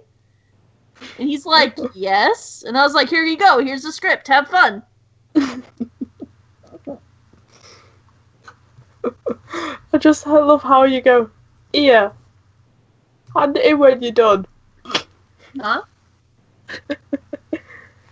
The thing you did with Dusty. I was just like, here you go. Here's the thing. Have fun. Yeah. Get back to me when you're done. And then Mums also wants to join on. Fun. Yeah. I just ask people, and they say, sure, it's because I'm friendly, and people like me sometimes. I never actually got the part when I auditioned for Scribbler's project, Groth, the heartwarming project. I didn't get the part. Oh, I'm sorry. I'll be right. I don't mind. What was the thing that you... I don't know if we can talk about this, but I'm going to ask, and if you say we can't talk about this, then we can move somewhere else. The thing where you wanted me to do derpy shit for you. Oh, that fanfic. Yeah, what happened with that? Yes, we can talk about that. I never actually got around to starting it. Oh. Because I got dragged into other things, including college and stuff, so I can sort out the script for that and set up a cast calling and get it done properly. Okay. Yeah, okay. Whenever you get it done, just send it over to me, and I can do the thing. No, okay, and I think someone's outside because I hear glass bottles being knocked over. Is it the milkman? We don't have a milkman. Why not? We're British. We get our own milk from the fucking shop.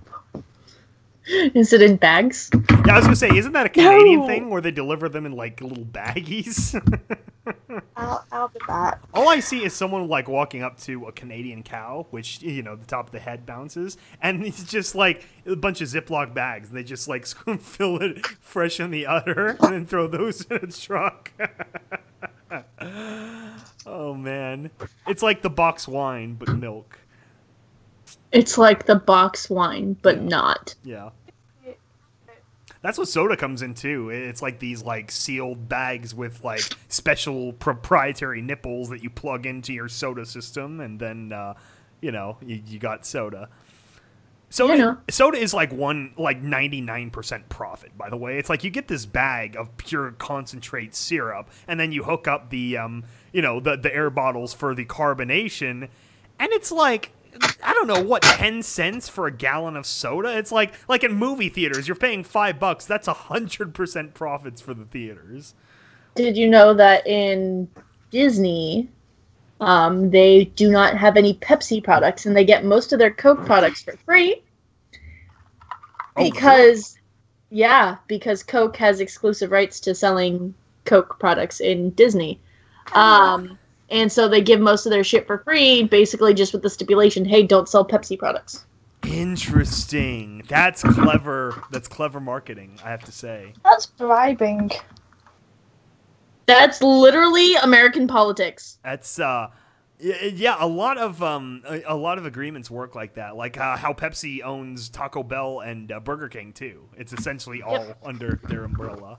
All right, you guys. So the Golden Globe Awards, right? Like the movie awards, the Grammys, Oscars, shit like that. Okay. I thought you said Golden Gloat Awards, but it's the same Globe. thing. I mean, they're gloating. I mean, anyway.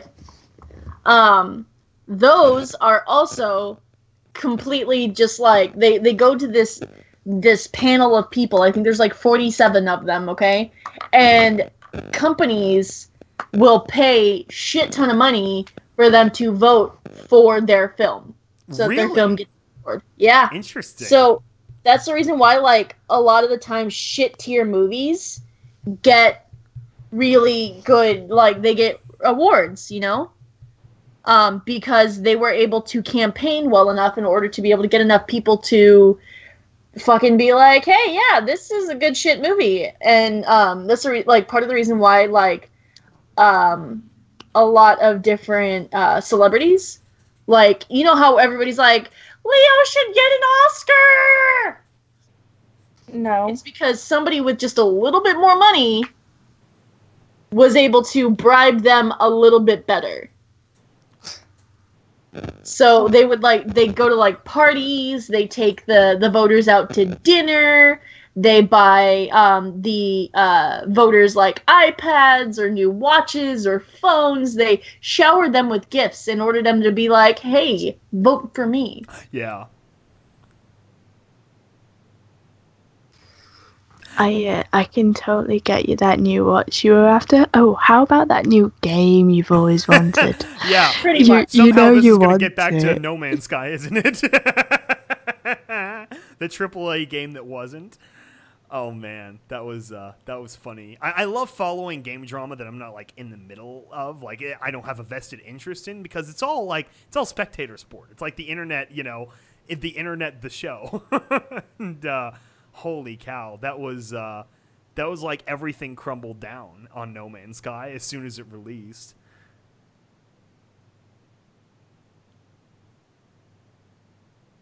Hello. Oh, hi. Okay. Is it me you're looking for?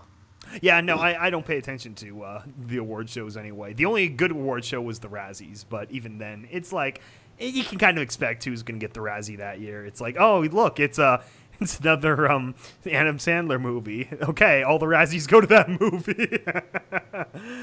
Was it Pixels? Oh, no, it's Jack and Jill. Okay, yeah, every Razzie, Jack and Jill. Why is Kralik, why are you posting pictures of Little Pip's ass in the group chat?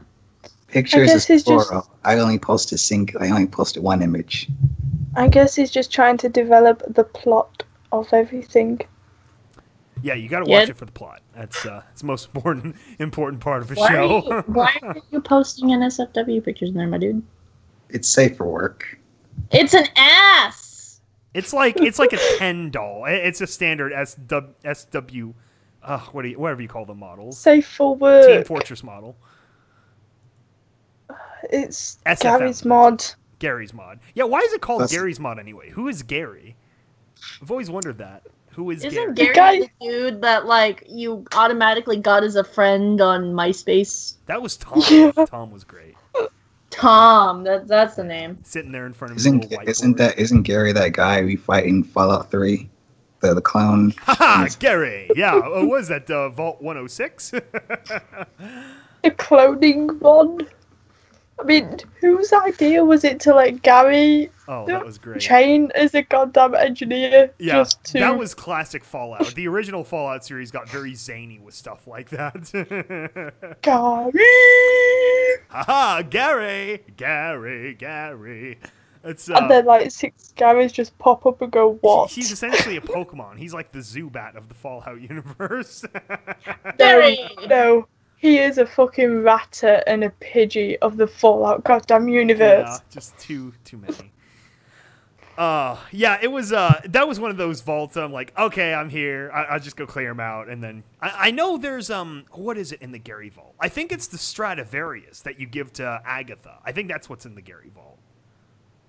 There is some quest item or some little trinket. Of course, you got to put something good at the bottom for everyone to discover.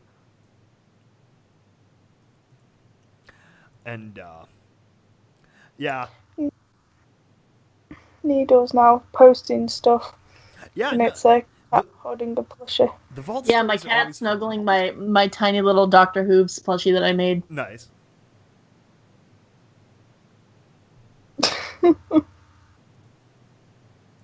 Oh god, we've just killed Melody. Good. What? Why is that good? Because I am a weapon of mass destruction. That sounded more cute than it meant to be. Exactly. That is the point. Sorry for that little weird noise. It was Amino. So is Amino is it like a Discord thing? I've been wondering. No. I'm like, is it just another one of those transitional phases when people were trying to find a Skype competitor? No. It's an organized Tumblr. Oh, okay. Basically, you've got different communities, and you can post whatever you want in the communities as long as it follows guidelines and rules. People fucking drag me up a wall. Like, I use it just to, post plushies and post about EAST Corp, and, I'll get people who are like, oh, do you want to RP with me? And I'm like, fuck, what? No. Yeah, I've ended up, getting dragged into an RP with a couple of people. Do you remember an old film from the 90s called Flowers in the Attic? I don't. No. I can't really remember either, but I've ended up being dragged into an RP as Audrey 2, who's a plant-eating thing. I think you mean Little Shop of Horrors. That's the one. Oh, then yes, that I remember. Yeah, that we know of, and that came out in I think 88. 80s, I think, yeah. It shows how little I know of it. I know of the name, but that's as far as it goes. Obviously, you didn't know the name because you called it Flowers in the Attic. Yeah, I was thinking as some kind of like Lifetime movie, I thought it was a Nazi thing. Oh my god! That's what I thought, because I went to what's her butt, Anne Frank in the attic and shit. That's what I thought it was about. I thought it was an Anne Frank thing. So I was like, that's a fucking weird ass RP. Yeah. But no, like I guess Little Shop of Horrors isn't as bad. Though I love the alternate ending where everybody just gets fucking eaten by Audrey 2s. It's the best. That's how I always assume it would have ended. I saw the first half at one point, but I never did finish it. Yeah. There's two endings. There's one where like, yay, everything is better, yay! And then there's that second one where like everybody dies and it's the best. Nice. And like fucking what's his name? Rick Moranis, that's it. Yep. Rick Moranis just feeds his wife to the fucking plant right after they get married, and it's the greatest thing ever. Nice. Yeah, no, She's I always think of him as quintessentially 80s. Feed me to the plant. Yeah. That way I can be with you forever. Yeah. Oh man, I miss Rick Moranis. He had to drop out of sort of acting altogether for a long time, but he was great. He was a good actor. Yeah. What'd y'all do an equestrian version of that vault? Of the Gary Vault? Yeah, we've talked about doing a Gary Vault in Terminal Secrets, but I don't think it's ever gonna legitimately happen because it is such a silly vault and Terminal Secrets is such a drama. Like, we probably couldn't... It might be like an offhand joke in conversation. Like one of the people talking to... I forget the butterfly stitches about like, oh yeah, did you see the vault with all the clones? Like, yeah, man, that was some crazy shit. That's probably the extent that we'd parody the Gary Vault.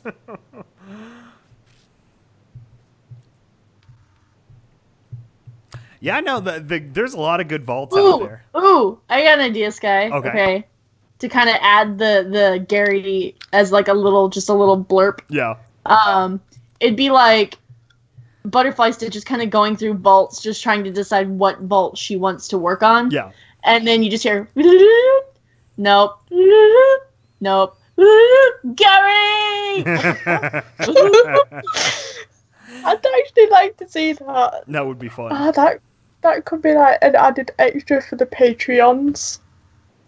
I wonder, because the name probably couldn't be Gary. What would be a good pony name version of Gary? Sharon. Now we're drifting into Stella. What is the streetcar named Desire? Stella! How about Cherry? That's a good one. Cherry. Cherry! Cherry! Cherry! I like that. That's good. Oh, man. No, we'll have to make use of that at some point. Charlotte. It's too natural of a joke. Charlotte? Charlotte! Yeah, it's Gary thing. The Gary thing was a little bit creepy. I remember the first time I discovered it, I didn't know anything. I played like Fallout 3. My first run through was just like blind. I was just going around and discovering stuff, which was great for getting like into it. And when I discovered the Gary Vault, and I'm like, oh my gosh, there's another one. That was yeah, that was a good time. That was freaky. Yeah, the first time you see one of them running at you, like, come here, Gary. Ah, Gary. That's. What about if you name your character Gary and actually go into that vault, do the quest, introduce yourself as Gary? Yeah, you just imitate them. Gary? Gary! Gary! Gary! Gary! Yeah, they are Pokemon. And then just a really feminine one, Gary! I wonder if you could like convince them that you're Gary enough that you just hang around. You're like, what is it, the guy who thinks he's a ghoul and the Repcon in New Vegas, but he's not a ghoul? It's like, bro, I think you just like, you kind of smoked too many years. It's like, nah, smooth skin, I'm a ghoul. I lost my hair. It's like, you're just bald. That's all it is. Oh, whatever, smooth skin. It's like, how do we convince you that you're not a ghoul? Like, it's literally just look in a mirror, but no. If only if it was that simple for half of the shit in Fallout, just... then it would be like less than half a game. Oh, you've got a feud going on because someone likes your daughter. Shall I go and kill him? No, you want to do this? Okay, but I could just... Okay, I won't go and kill him because that's obviously not an easy thing to do. I don't think space travel's a thing, Dustlock. Like, how the fuck are they going to be able to travel out into space? Yeah, I think the horse universe, like with Ruby, where it's like, yeah, as soon as you get near the edge of the atmosphere, the magic just sort of dies. I sort of like that that limitation of the universe. Actually, there's Destiny, and they have space magic. Oh, of course there is. Oh, man. I won't get into Destiny, though. I have very strong opinions on Destiny. But tell us about it. Tell us about it. Oh, no, I've done it on several podcasts at this point. It's yes. The worst thing about the 2, though, is literally the 2. Why on earth did they use giant meme font in bold for the 2? They could have easily had a very classy Roman numeral like the StarCraft 2 logo, but no, it's just a big goofy 2 behind the weird triangle, the dildo triangle. And it's like, why did they choose that font? I'll never understand. But yeah, it was cool. Dead Space meets Fallout. That could actually be really good. The original Dead Space was very good, and then it kind of went off the rails when it went super mainstream. But the original Dead Space was good and too hard for me to complete. I'm going to have to leave because I've got to be up in 8 hours to do a driving lesson, and then I've got to go to work and do an afternoon shift. Oh yeah. So, yeah. We're about at the end now anyway. We could probably start signing off. Okay. Any less things from anyone, or the chat, or anyone on the whatever? Don't hit your sister. You be nice. There is that. Okay, well then, thank you everyone for joining us. We're happy we're able to have a patron on, and we will have more down the road, because we have more patrons in that tier. So, you guys are awesome, and we will talk to you all later on. Bye-bye. Ciao.